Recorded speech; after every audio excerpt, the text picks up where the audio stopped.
Hello everyone.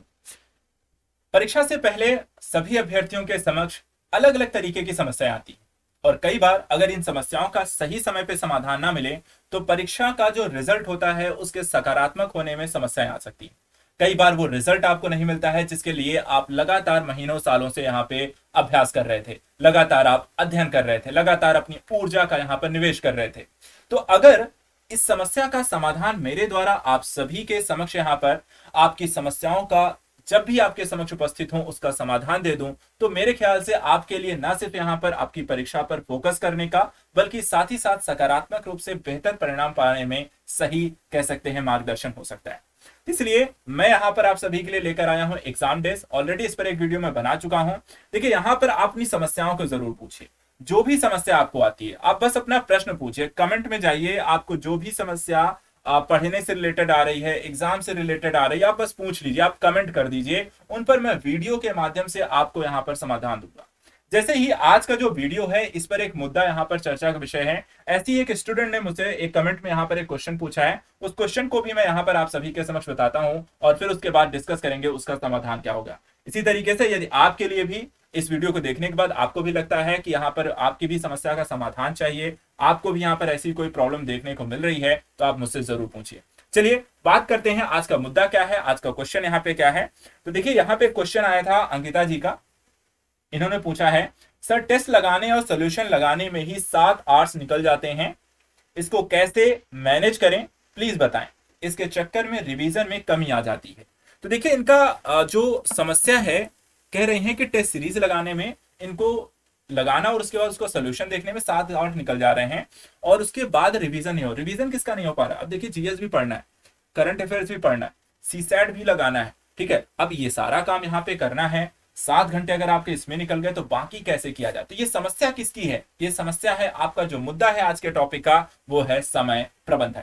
तो exam से पहले समय प्रबंधन कितना महत्वपूर्ण हो जाता है, किस तरीके से आप समय प्रबंधन आपको करना चाहिए, इसके सही कह सकते हैं कि आधार क्या हो सकते हैं जिसमें हम सभी पहलुओं को यहाँ पर कंप्लीट करें। तो चलिए मैं आपको बताता हूं आप अपना प्रबंधन टाइम मैनेजमेंट कैसे बेहतर कर सकते हैं एग्जाम से पहले जितना भी टाइम आपके पास बचा है इसको करने के संदर्भ।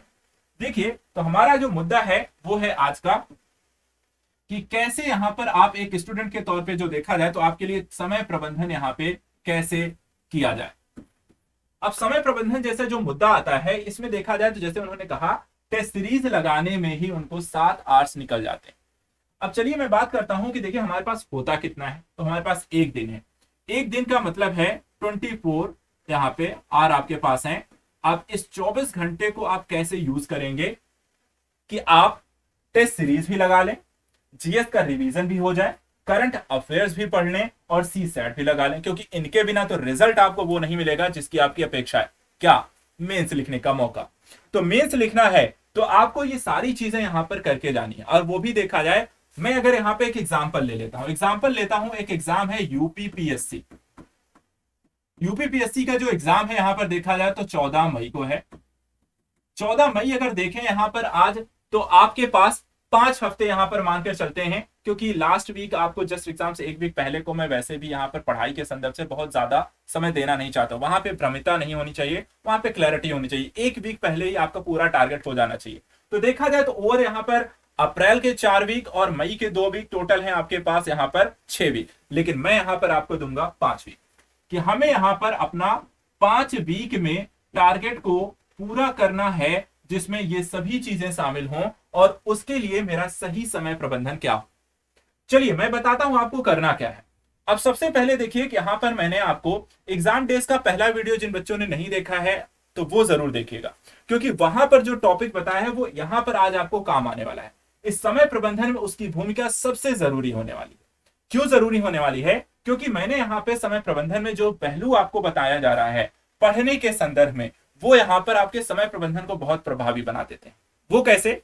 देखिए मैंने आपको 2 मेथड बताए थे, अगर आपको याद है तो मैंने यहाँ पर एग्जाम डेज के पहले यहाँ पर वीडियो में 2 चीजें बताई थी।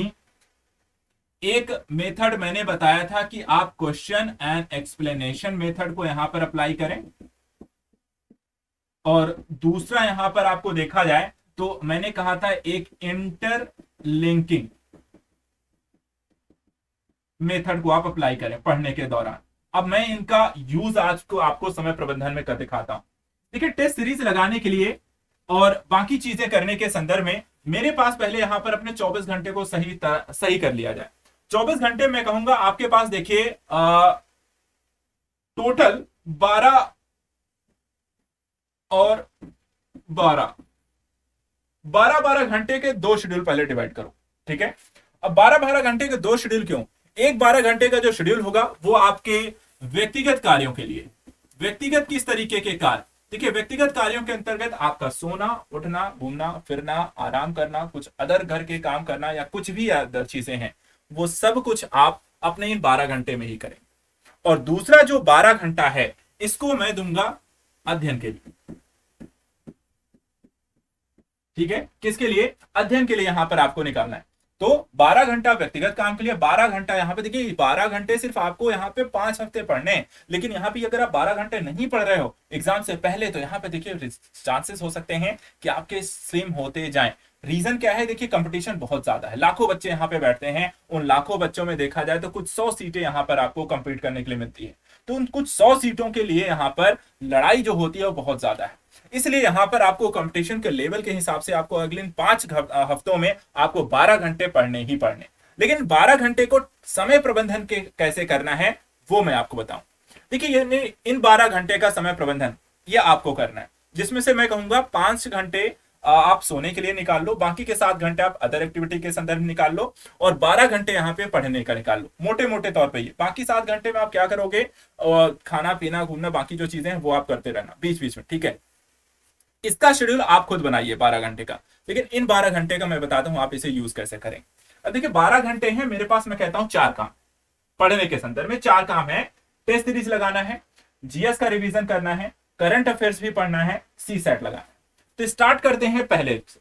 पहला है टेस्ट सीरीज। टेस्ट सीरीज को देखा जाए तो लगाने के लिए मुझे कितने घंटे देने चाहिए? सबसे पहले यहां पर एक मानक कितना समय देना चाहिए। तो मैं कहता हूं आपको टेस्ट सीरीज लगा क्यों रहे हो? इसलिए लगा रहे हो ताकि आप टेस्ट सीरीज का जो कह सकते हैं कि प्रेशर है या एग्जाम का जो प्रेशर होता है, कि माहौल होता है और क्वेश्चन में जो गलतियां होती हैं, उन सबसे एग्जाम के दौरान बचा जा सके, इसलिए हम टेस्ट सीरीज लगाते हैं, है ना। अब टेस्ट सीरीज लगाने का एक तो माइंड सेटअप ये रहता है, लेकिन दूसरा अगर हम देखें तो दूसरा एक तरीका ये है कि टेस्ट सीरीज के माध्यम से आप एक तरीके से अध्ययन कर रहे हो, एक रिवीजन भी कर रहे हो। क्यों रिवीजन कर रहे हो? देखिए, जो मैंने मेथड आपको बताया था वो यहाँ पे अप्लाई हो जाता है, क्वेश्चन एक्सप्लेनेशन मेथड। मैं कहता हूं कि 2 घंटे का टाइम शेड्यूल क्या है? आप जब पेपर देने जाओगे तो वहां पर चाहे सीसैट का हो, चाहे वो सामान्य अध्ययन का पेपर हो, प्रीलिम्स में आपको 2 घंटे मिलते हैं। प्रीलिम्स का जो पेपर होगा उसके लिए कितने घंटे मिलेंगे? आपको अपना पेपर हल करने के लिए 2 घंटे का समय मिलेगा। तो इस समय जो अभ्यास होना चाहिए वो किस परीक्षा को परीक्षा के प्रीलिम्स की परीक्षा को ध्यान में होना चाहिए। अर्थात अगर आप टेस्ट सीरीज लगा भी रहे हो तो 2 घंटे से ज्यादा का समय नहीं लगाना चाहिए। 2 घंटे में आप टेस्ट सीरीज अपनी फिनिश करो, 2 घंटे से ज्यादा, क्योंकि अगर आपके इससे ज्यादा ले रहे हो तो आपकी स्पीड स्लो है, और ये अगर स्पीड स्लो है तो ये आपको परीक्षा में काम नहीं आएगी, आपके क्वेश्चन छूटने वाले। तो सबसे पहले यहां पर आपको ये काम करना है, मुझे अपनी टेस्ट सीरीज को 2 घंटे में फिनिश करना है। एग्जाम के अकॉर्डिंग ही यहाँ पर प्रिपरेशन करनी है 5 हफ्ते में। तो 2 घंटे में यहाँ पे क्या करना है? अपनी यहाँ पर अपनी प्रिपरेशन को यहाँ पर इस तरीके से बनाना है कि 2 घंटे में मैं अपना टेस्ट सीरीज खत्म कर लूं। टेस्ट सीरीज खत्म कर लो, उसके बाद ये आकलन करना कि मेरा कितना सही है कितना नहीं, इसका ये भी जरूरी है। और ये भी अगर मौका मिल जाए कि जो क्वेश्चन मैंने हल किए हैं उनके बारे में थोड़ा सा पढ़ने को भी मिल जाए, तो थोड़ा सा क्वेश्चन एक्सप्लेनेशन जो मेथड यहाँ पे आता है वो भी मेरा देखने को मिल जाए। तो यहाँ पे क्या हो कि 2 घंटे जो आपने देखा, 2 घंटे में क्वेश्चन आपने हल किए, तो देखिए 2 घंटे में यहाँ पर मैं आपको कहूंगा कि 2 घंटे अगर क्वेश्चन हल करने में लगे हैं तो 2 ही घंटे लगने चाहिए उनके एक्सप्लेनेशन देखने में, इससे ज्यादा समय नहीं लगना चाहिए। टोटल यहाँ पे 4 घंटे में यहाँ पे आपका काम फिनिश हो जाना चाहिए। 2 घंटे में देखना और 2 घंटे में यहाँ पे उसके सोल्यूशन देखो। एक तरीका सोल्यूशन देखने का तो सिर्फ ये है कि 1 का ए सही है, 2 का बी सही है, 3 का सी सही है, ये वाला मेथड अपना है, उसमें मान लो आधा घंटा ज्यादा लगेगा नहीं। लेकिन अगर आपको कहने कि थोड़ा पढ़ना भी है, साथ साथ थोड़ा सा देखते चलते हैं कि क्या बताया गया है, क्या उससे फैक्ट जुड़े हुए हैं, क्यों सही हुआ, क्या गलत हुआ है, तो एक तो यहाँ पर ऐसा करने से आपका एक बार रिविजन हो जाएगा। आपका क्या होगा? एक बार रिवीजन हो जाएगा उन क्वेश्चन का, उन टॉपिक्स का रिवीजन हो जाएगा। तो आपका वन टाइम एक रिवीजन आपने क्या कर लिया? टेस्ट सीरीज के माध्यम से। क्योंकि एग्जाम में जाने से पहले हम कहते हैं कि कम से कम हर चीज 2 से 3 बार पढ़ी होनी चाहिए। तो मैं कहता हूं अगर आप 5 वीक में 2 बार और भी दोनों अलग अलग तरीके से अप्लाई करें तो उसका फायदा आपको बहुत मिलेगा। तो एक तरीका यह है कि आप टेस्ट सीरीज लगाइए, टेस्ट सीरीज 2 घंटे में खत्म करिए, 2 घंटे में उसका सोल्यूशन देखिए, और 2 घंटे सोल्यूशन के दौरान एक तरीके से आप पढ़ ही रहे होंगे अलग अलग टॉपिक को। करीब ऐसे 150 क्वेश्चन जो पूछे गए होंगे, वहां पे 150 क्वेश्चन को आपने वहां पे हल कर लिया, उनको देख लिया, उनको पढ़ भी लिया, 150 टॉपिक आपने पढ़ ली 2 घंटे में। बस इतना ही समय देना है। तो फास्ट फॉरवर्ड में बहुत टाइम लेना नहीं है उसको देखने में, पता लगा एक ही टॉपिक को आप 4 बार वहीं पढ़ रहे हो, वन टाइम वन देखते चलो, वही आपको काम आएगा, वैसे ही पढ़ते चलना है। ठीक है, बाकी टेंशन मत लो, बहुत समय देने की जरूरत नहीं है। तो पहला काम जो सही करना है, 4 घंटे यहां पे देने, इससे ज्यादा, जैसे कि अंकिता जी को 7 घंटे लग रहे हैं, गलत है, 7 घंटे नहीं लगने चाहिए। आपको जो काम करना है वो 4 घंटे में करना। आप 3 घंटा वेस्ट कर रहे हो क्योंकि आप स्लो मेथड अपना रहे हो या स्लो काम कर रहे हो, वो आपको काम नहीं आएगा। आप टाइम मैनेजमेंट के दृष्टिकोण से ऐसा नहीं कर सकते। तो पहली चीज जो करनी है, सेटअप करनी है और 4 घंटे में अपना टेस्ट सीरीज खत्म करनी। इसके बाद अगर नहीं हो रही है तो अपनी स्पीड बढ़ाइए। ऐसा नहीं है कि सर नहीं हो पा रहा है, हो जाएगा। आप स्लो मत हो सकते हैं, आप स्लो नहीं, आप कोई भी बच्चा अगर यहाँ पर 4 घंटे ज्यादा ले रहे हैं तो मतलब आपकी स्पीड ही स्लो है। और इस भीड़ में, इस कह सकते हैं कि कंपटीशन में आप स्लो नहीं हो सकते, आप स्लो नहीं हो सकते। आपको स्मार्ट होना पड़ेगा, आपको दूसरों से बेहतर होना पड़ेगा, आपने अपनी स्किल्ड को बेहतर बनाना पड़ेगा। और इसी के लिए तो लड़ाई चल रही, और इसी पर हमें काम करना, और ये काम आपको इन 5 हफ्तों में करके पूरा करना है। तो पहला काम यहाँ पे करना, 4 घंटे अगर मैंने निकाल दिया, मेरे पास मैंने कहा था 12 घंटे हैं, अब मेरे पास बचे सिर्फ 8 घंटे। अब दूसरा मेथड हम यहाँ पे अप्लाई करेंगे, क्योंकि मुझे जीएस भी पढ़ना है और मुझे करंट अफेयर्स भी पढ़ना है। तब हम यहां पर लेकर आएंगे इंटरलिंकिंग मेथड। अब इंटरलिंकिंग मेथड में देखिए करना क्या है, मेरे पास 5 हफ्ते बचे हैं। अब इस 5 हफ्ते में मुझे पढ़ना ऐसे है कि मेरा करंट भी हो जाए, मेरा जीएस भी रिवीजन हो जाए। तो इसके लिए सबसे बेहतर तरीका क्या है, दोनों को अलग अलग मत पढ़ो, बल्कि दोनों को साथ में पढ़ो। और दोनों को साथ में पढ़ने का क्या तरीका है कि आप करंट अफेयर्स के टॉपिक्स को आधार बनाइए और उसके माध्यम से जो भी करंट के टॉपिक हाईलाइटेड रहे हैं उनसे जुड़े हुए सभी पहलुओं के बारे में पढ़ें। अब इसके संदर्भ में आपको मेरा एग्जाम डेज का पहला वाला वीडियो जाकर देखिए, जिसमें इंटरलिंकिंग मेथड को मैंने काफी डिस्क्राइब किया है। ठीक है, कि किस तरीके से कैसे काम करना है, तो वो जरूर देखिएगा, पढ़ना कैसे है। बस यहां पर मैं टाइम मैनेजमेंट के ऊपर ज्यादा फोकस करना चाहता हूं। तो देखिए इसमें करना क्या है, अब 5 वीक है, मैंने करंट अफेयर्स को आधार बनाया और मैंने इसे 2 भागों में डिवाइड कर लिया। मुझे 2 सब्जेक्ट एक एक वीक में टारगेट करके पढ़ना है। कैसे करना है, तो मैंने चलिए एग्जांपल के रूप में आपका एक सोल्यूशन बनाता हूं 5 वीक का।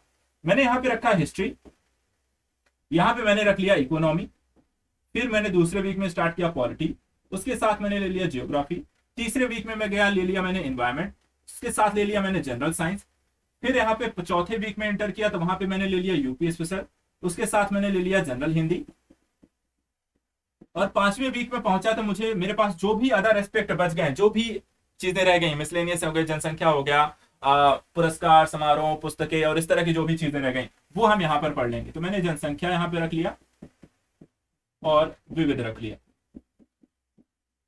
ठीक है, तो यहां पर देखा जाए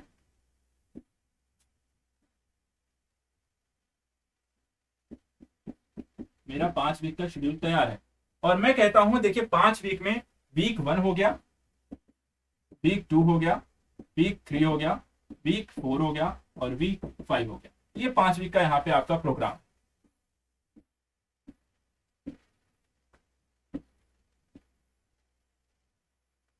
ठीक है, अब यहाँ पे एक काम और करना है, मुझे एक चीज और इसमें बताना है कि देखिए पढ़ना कितना है। ये तो मैंने एक शेड्यूल बनाया, अब इस शेड्यूल में मुझे कितने कितने घंटे पढ़ने। अब देखिए यहाँ पे आप, मैं कहूंगा कि आप एक सब्जेक्ट के लिए 3 घंटा दे दो, 3 घंटा हिस्ट्री के लिए निकाल लो, 3 घंटा यहाँ पे इकोनॉमी के लिए। और इसके संदर्भ में आपको करंट अफेयर्स के लिए पीटी 45 श्रृंखला को देखिए। पीटी 45 श्रृंखला में मैंने आपको पढ़ने का मेथड जो है न सिर्फ बताया है, बल्कि मैं पीटी 45 श्रृंखला में उसी मेथड से पढ़ा भी रहा हूं। जितना भी करंट अफेयर्स है, करंट अफेयर्स में मैंने सब्जेक्ट वाइज स्टार्ट कर रखा है। सब्जेक्ट के साथ साथ जो भी टॉपिक यहाँ पे करंट में चर्चा का विषय है, उससे रिलेटेड जो चीजें हैं वो जीएस की, मैं उनको भी साथ साथ पढ़ा रहा हूं। अब बस वही मेथड आपको अपने घर में अप्लाई करना है। मैं यहाँ पे देखिए डेली सिर्फ आपको 1 घंटे पढ़ा रहा हूं, पीटी 45 श्रृंखला का है, जिसमें करंट अफेयर्स के एक वीडियो और उससे रिलेटेड कंटेंट है। ठीक है, और उसके लिए यहाँ पर देखा जाए तो मैं यहाँ पर सिर्फ उसको 2 से 3 वीडियो में एक सब्जेक्ट खत्म कर रहा हूं। आप उसकी थोड़ी और डिटेलिंग अगर पढ़ना चाहते हैं तो उसी आधार को अप्लाई करना है, उसी चीजों को थोड़ा सा और डिटेल में देख लेना है। और उसी के लिए मैं आपको दे रहा हूं 3 घंटे यहाँ पर एक सेशन के लिए, 3 घंटे दूसरे सेशन के लिए, दो सब्जेक्ट को एक साथ पकड़ो और इस तरीके से 5 वीक में इसे पूरा खत्म करने का टारगेट सेट करो। 5 वीक में मुझे यहाँ पे पूरा खत्म करना है, जीएस भी खत्म करनी है और साथ ही साथ यहाँ पर आपको करंट अफेयर। और इससे बेहतर मेथड यहाँ पे नहीं हो सकता। न सिर्फ आपकी समस्या का समाधान करेगा बल्कि आपको दो अलग अलग तरीके से एक ही दिन में 5 वीक में आप 2 बार यहाँ पर रिवीजन भी कर पा रहे हो और आपकी सारी टेंशन भी यहाँ पे खत्म। क्वेश्चन भी आप प्रैक्टिस कर रहे हो, रिवीजन कर रहे हो, आप करंट भी पढ़ रहे हो, जीएस भी पढ़ रहे हो और यहाँ पर दोनों ही आपको अलग अलग तरीके से न सिर्फ आपको परीक्षा के लिए तैयार भी कर रहे हैं क्वेश्चनेबल आधार पे, बल्कि यहाँ पर इंटरलिंकिंग मेथड से आपको बहुआयामी तरीके से पढ़ने के लिए भी यहाँ पर स्टार्ट एक तरीके से आपको तैयार कर देती है। तो आपको इस तरीके से क्वेश्चन भी आएंगे तो आप उनको हल कर पाए। एक चीज और रह जाती है, देखिए मेरा यहाँ पे हो गया 4 घंटे मैंने टेस्ट सीरीज को दे दी और इनके लिए मैंने दे दिया 6 घंटे, जिसमें मैंने यहाँ पे अप्लाई कर रखा है जीएस प्लस करंट अफेयर्स को इंटरलिंकिंग मेथड के थ्रू और 6 घंटे मैंने यहाँ पे दे दिए। तो 6 4 10 घंटे आपके निकल गए। अब बचा आपका सी सैट। सी सैट के लिए यहाँ पे आपके पास 2 घंटे बचे हैं। 2 घंटे आप सी सैट के यहाँ पे प्रैक्टिस करिए अलग अलग टॉपिक्स की। 5 वीक का उसका भी टारगेट एक बना लीजिए। 1 वीक यहाँ पर आपको इंटरपर्सनल स्किल्स को लेकर के कंप्रिहेंशन है, 1 या 2 वीक आप कंप्रिहेंशन की प्रैक्टिस कर लो। 1 2 वीक यहाँ पर आपको मैथ हो गई, आपको रीजनिंग हो गई आपकी, और 1 आध वीक में आपको interpersonal skill, decision making, English related है, आपको हिंदी का हो गया क्वेश्चन, वो सब आप यहाँ पे प्रैक्टिस कर लो। तो यहाँ पर देखा जाए तो सी सैट भी आपको 5 वीक में आप एक एक चीज सेट करोगे तो यहाँ पे 2 घंटे डेली दोगे सी सैट के लिए बहुत है। 5 6 हफ्ते आप आसानी से यहाँ पे सी सैट में, क्योंकि क्वालिफाइंग मार्क्स लाने हैं तो क्वालिफाइंग मार्क्स लाने के लिए आपके 2 घंटे प्रैक्टिस 5 या 6 वीक अगर आप कर लोगे तो आसानी से आप लेकर आ सकते हो। तो ये अगर देखा जाए तो टोटल 4 6 और 2 टोटल अगर आप देखा जाए तो ये रहा आपको 12 घंटे का एक शेड्यूल, आपका समय प्रबंधन, और इन 12 घंटों में आपकी सभी समस्याओं का समाधान मैं आपको करके दे रहा हूं।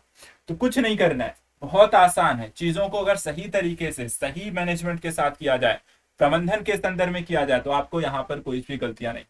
अब यहाँ पे देखिए 4 चीजें हैं, मैं इसको भी आपको थोड़ा सा हिंट दे देता हूं। आप इन 12 घंटे को कब कब पढ़ सकते हैं, ठीक है। तो एक मॉर्निंग का सेशन ले लो, ठीक है। एक अर्ली मॉर्निंग का, जब भी आप सुबह उठते हैं अर्ली मॉर्निंग का एक सेशन रख लो पढ़ने का। फिर एक आप लंच से पहले का एक टाइम रख लो। फिर एक होता है इवनिंग का टाइम रख लो, और एक जो होता है सोने से पहले का टाइम रख लो। 4 चीजों के लिए 4 यहाँ पे अलग अलग घंटे आप निर्धारित कर लो, आपका काम यहाँ पे हो जाएगा। तो यहाँ पर आप 12 घंटे में आप इस तरीके कोई शेड्यूल यहाँ पे बना सकते हैं। यहाँ पे एक अर्ली देखा जाए अर्ली मॉर्निंग का, एक यहाँ पर बिफोर लंच का, एक यहाँ पर टी टाइम का, और एक यहाँ पर बिफोर बेड का। ये 4 सेशन है जिसमें एक 4 घंटे का, 3 घंटे का, 3 घंटे का, 2 घंटे का, और इस तरीके से यहाँ पर टोटल 12 घंटे का ये शेड्यूल आपका रेडी है। तो आई होप यहाँ पर आपकी समस्या का समाधान मैंने कर दिया होगा। आपके समय प्रबंधन इन 5 वीक के संदर्भ में आपको कब क्या कैसे पढ़ना है, इसके माध्यम से क्या क्या चीजें आपको कवर करनी है, कैसे शेड्यूल फिक्स करना है, और हर चीज यहाँ पर आपको हो जाएगा 5 हफ्ते में। अगर आपको ये पसंद आया तो आप कमेंट बॉक्स में जरूर बताइएगा अगर आपकी समस्या का समाधान हो गया है। साथ ही ऐसे बच्चे, यदि आपको यहाँ पर कोई और समस्या आती है एग्जाम को लेकर के, तो आप मुझसे बेझिझक पूछिए। मैं आपके लिए यहाँ पर इस वीडियो ऐसी ही वीडियो लेकर आऊंगा और आपकी समस्याओं का समाधान हो। तो आज के लिए इतना ही। Thank you so much and good luck.